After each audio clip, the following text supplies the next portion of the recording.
这段时间以来，美国对待中国问题上像是得了精分，一边想和中国谈，一边又不断加码施压中国。美国为何这样？数月以来，美国通胀不断攀升，远超出美联储预期。美国财政部长耶伦发出预警，称未来数月美国通胀率还会持续上升，但他强调这是暂时性通胀，否认会出现爆发金融危机的风险，试图弱化美国这轮通胀的影响。在这背景下，美国国内一直有声音呼吁中国帮美国，甚至连国内都有一小部分声音呼吁帮美国就是帮自己。美国自己造的孽，终归要由自己来承担。在他们大印美钞收割世界财富的时候，就该想到终会反噬。而白宫确实向中国抛出多次橄榄枝，包括多位美国贸易高官接连给中国打电话，但是结果似乎不如美国人的意。在这期间，美国方面多次释放中美要谈判的消息。在 G20 峰会的时候，美国传美国务卿布林肯要和中国外交部长王毅会晤的消息，但是我们王毅外长根本都没去现场。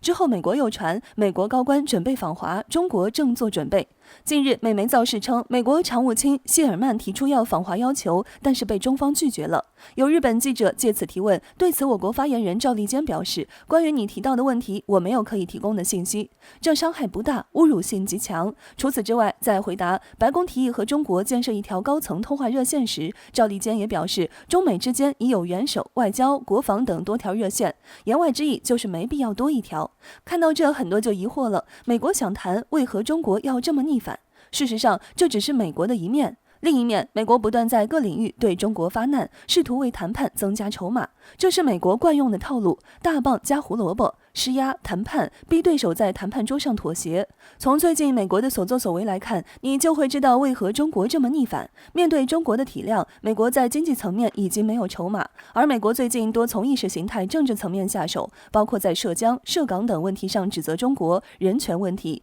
并借机禁止美企从新疆进口商品，警告在港美企尚无警告，同时制裁中联办相关官员。在军事层面，美军机抵近已经是家常便饭，美舰更是擅闯西沙群岛领海。1个多月内，美军机2次降落台机场。美国对中国使出的龌龊手段太多了，罄竹难书。美国不仅毫无诚意，甚至还想把中国绑上谈判桌。就这德行，还指望中国和他谈，指望中国帮他，心里没点数。这个时候不逆反，什么时候逆反？中国是不会吃这套的。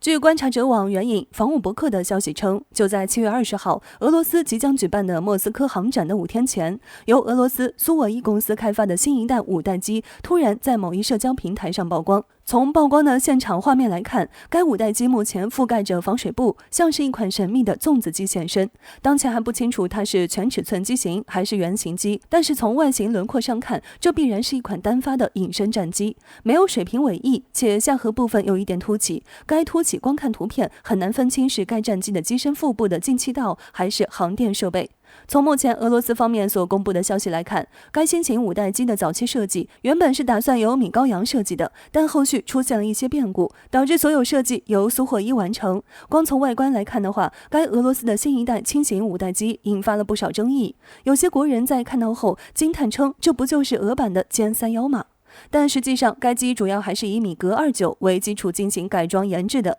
真正的研发工作大约在2018年就已经开始了，只不过保密做得非常好，而当时预计的研发时长大约需要7到8年的时间。所以此次突然的曝光可以说打了外界一个措手不及，尤其是我国的一些军迷们。毕竟，从俄罗斯当前的态度来看，这款新型战机主打的将是外贸，这就意味着会同我国的歼3-1竞争。再加上我国的歼3-1目前的研发还未大获成功，那么这是不是意味着未来我国歼3-1的外贸生意悬了呢？就当前的国际局势来看，俄罗斯和阿联酋双方的合作意愿还是非常强烈的。双方不仅有合作意向，甚至还想将生产线直接布置在阿联酋。不过也有分析认为，这次俄罗斯所曝光的第5代单发轻型战机，不像是为了促使阿联酋快速达成协议，更像是为了自身研发第6代战机进行技术积累所做出的各种系统的尝试工作。但是如果阿联酋这个金主真的愿意出钱的话，那么俄罗斯自然也是愿意用这款新型的5代机来贴补家用的。那要问我国到时候会不会引进，那估计够呛。长期以来，我国的空军就特别的迷恋双发重型战斗机，在许久之前，甚至连歼10战机都差点被空军淘汰。但有一说一，双发重型战斗机那确实是比单发好。就比方说航程、载弹量以及高机动速度的基础上，双发具备了战略纵深打击能力，能完美承担起我国空军的主要任务。在美日首脑会议期间发表了共同声明之后，日本高官们的胆子就变得大了起来，就涉台问题屡次发表谬论言论。除了有意失误把台湾当作国家来对待外，也多次发表一旦台海发生冲突，那日本防卫省一定会协助美军。而在近日，日本新发布的防卫白皮书更是在直接告诉外界，日本就是要走上与中国完全相反的道路。日本做出了这样的举动，如果说他们不是有意而为，那估计没人相信。毕竟除了白皮书外，综合菅义伟上台后一系列的行为，无论是美日之间的2+2会谈也好，还是菅义伟拜登会晤也罢，明明是美日之间的合作商谈，却每次都要强行扯上中国。无论是台海问题还是所谓的人权问题，都要拿出来说一遍。更令人恶心的是，这次公布的白皮书中首次增加新章节不说，还直接将台湾从中国章节中剥离了出去。显然这是在忽视和挑战一中原则，而在面对日本屡教不改、动不动就开历史倒车的行为时，这彻底激怒了中国。官方直接发声，国台办发言人朱凤莲表示，日本最近连续在涉台问题上言行不一，严重违反了一中原则，这是向某些分裂分子发出错误严重的信号。同时，朱凤莲还直接点名批评日本发表的新一期防卫白皮书，警告日方，台湾问题是中国的历史遗留问题，中国是可以算日本旧账的。任何妄图干预这一问题的国家或者是势力，都将遭到中国的痛击。以武拒统，怎样都是死路一条。值得一提的是，在日本彻底激怒中国，官方发声算旧账后，拜登开始急忙划清与日本的界限。据美媒 CNN 有线电视新闻网的消息称，因为当下中美日三方关系越来越复杂，所以拜登有意与中国直接建立起一条紧急热线。这就是说，美国现在试图通过这样的快速沟通来降低与中国的冲突风险。对于拜登的这一意愿，前国务院助理国务卿丹尼·拉塞尔认为，中美关系缺乏事件管理工具，这令人担忧。所以为了应对危机或者防止危机，拜登迫切需要一种有效的沟通方法，这是非常合理的诉求。从这位美国前高官的话中不难看出，美国正有意避战，这倒也无可厚非。毕竟一旦中美之间因为美国的拱火而打起来后，那最后的赢家必然不会是美国。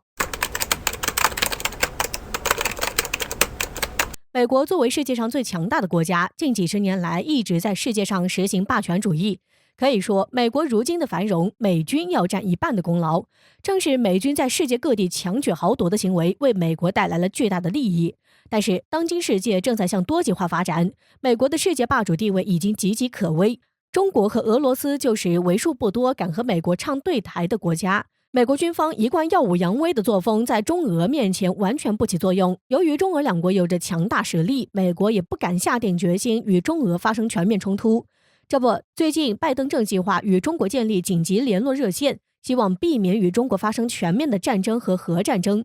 据环球网转载美国有线电视新闻网14号的报道，美国总统拜登正在寻求与中国建立一条用于高级别的通讯热线。这条热线的功能类似于冷战期间美苏之间的红色电话，可以让两国领导人直接联系，避免双方因紧急军事行动产生误会，引发全面战争或核战争。据知情人士透露，早在奥巴马担任总统的时期，美国就有建立紧急热线的想法，但是因为各种原因，在拜登上任前夕，美国才将这一计划纳入国家安全备忘录。不过，我国疑似已经拒绝了拜登的这一请求。在15号举行的外交部记者会上，外交部发言人赵立坚表示，中美两国之间已经拥有多条联络热线，并且一直发挥着重要作用。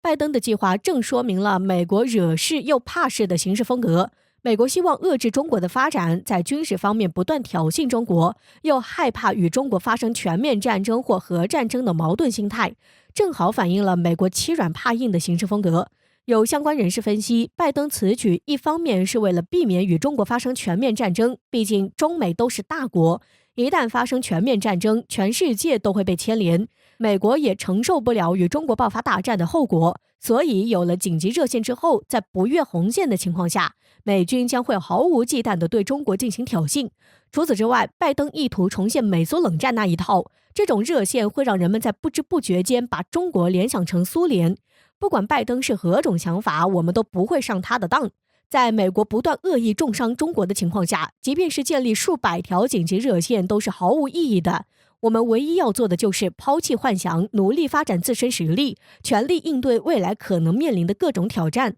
美国如果真想避免与中国发生冲突，那就拿出行动，停止各种挑衅行为，和中国共同携手，共同维护世界和平与稳定。